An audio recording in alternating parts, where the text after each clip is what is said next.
Hi, I'm Phil Constantine, and this is Travels with Phil. And on this episode, we are going to New Bedford, Massachusetts to look at the absolutely enormous Whaling Around the World Panorama. It was done by Benjamin Russell and Caleb Barrington based on Russell's trips around the world on a whaling voyage from 1841 through 1844. And they made an enormous panorama based on some of these trips out there. And the New Bedford Museum in another spot has the remnants of what's left of the panorama. Phil continues in the New Bedford Whaling Museum. Now, those of you who know me know that I love to do panoramas. Well, talk about a panorama. This is the Barrington Russell panorama.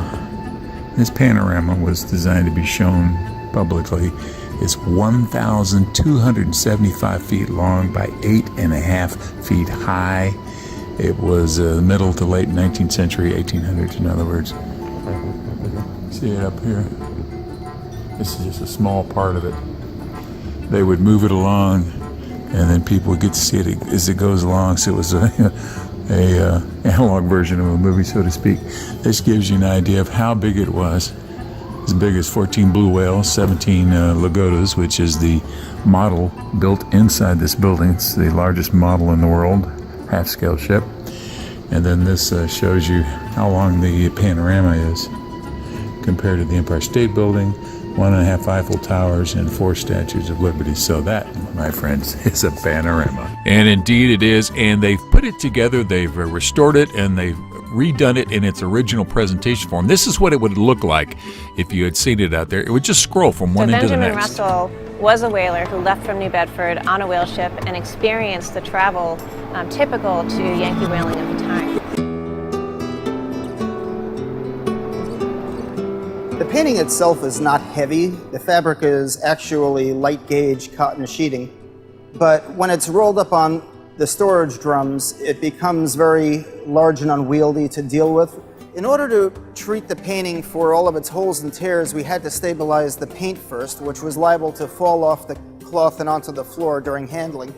In order to do that, we had to spray the entire panorama with a consolidant, which was basically a spray adhesive of dilute gelatin.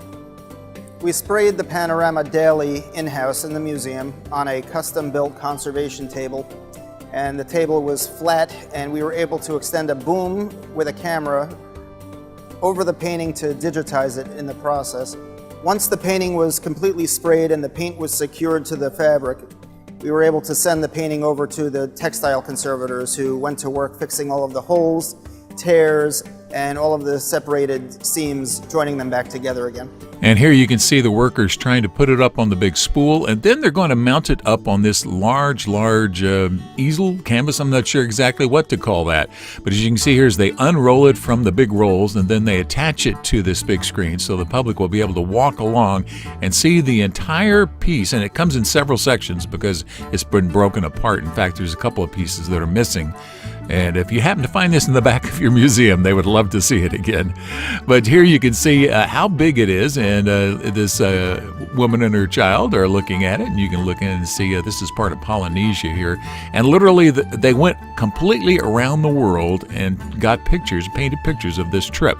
The map here shows the route that the whaling voyage in the panorama takes, leaving from New Bedford Harbor, making its first stop in the Azores, going around Cape Horn, and then to the other side of the world and back again.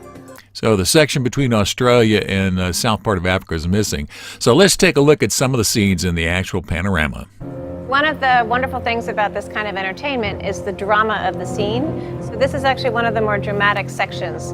The audience was meant to be entertained. It's not just a story about Yankee whaling, it's also a story about drama and excitement of Yankee whaling. Nobody just wants to see a boat sailing around the world not doing anything. This is rounding the bottom of South America, which is still one of the most dangerous places to sail in the world. And here the drama really unfolds, where ships are starting to flail around, they're shortening the sails. This one's actually having a major problem where they're shipwrecking and they're going into their whaleboats. And there are icebergs and animals, and this part probably would have had a lot of drama, maybe even music. It could have possibly had some dramatic lighting. There are some sections that seem to have been patched, possibly where there are areas of fire, so there might have been some dramatic oil lamps behind some of these scenes. So this would have been part of the big drama entertainment of the dangers of Yankee whaling and how exciting it is, that possibly could have even spurred people to join the industry. These are actual scenes taken from the Panorama. Again, they were all painted by these two men. They may have possibly had some assistance on that I don't know about. But these were painted, and so it was designed to scroll out and tell the story as they traveled around. Now, whaling was a big industry in the 1800s. It was the oil that came from the whales. It was used for lubrication, lamps, lanterns, all kinds of material. In fact, New Bedford had a rebirth after the whaling industry pretty well died away. They started processing petroleum. They started refining petroleum as they had been refining the whale oil prior to that. And then textile industries came into effect after other places started doing the refining. The first major oil wells were discovered in Pennsylvania, or oil deposits. And so eventually they went into textile in New Bedford. And that's where now the part of the extended scene out there, where you can see it all at one time, is being displayed in one of the old mills that was designed to be very large and open so you could make large pieces of textiles. But these are the actual paintings, pictures of the actual paintings that were done. Now, this is St. Helena's. That's one of the sections that's missing. Again, the stretch from Australia over to the southern part of Africa is missing. They separated it to make it easier for transport, and just somehow or another it just got misplaced. So they weren't joking when they said that, if you happen to have it in your museum somewhere, we'd love to get it sent back to us so we can put it all back together. But even so, 1,275 feet long. This diagram here shows you that's a silhouette of the Statue of Liberty, and then the Eiffel Tower, which wasn't even finished when this was first made in 1848. And there is the Empire State Building, and here you get an idea of how big this panorama right now is if you stretched it out end to end, almost equivalent to the size of the Empire State Building, 1.5 Eiffel Towers, and 4 Statue of Liberty. So where is the exhibit right now? Obviously, an artifact of this grand nature needed an incredibly grand and suitable space. We were able to partner with folks at Kilburn Mill, which is a centuries-old textile mill here in New Bedford, and we were able to bring the panorama into the community.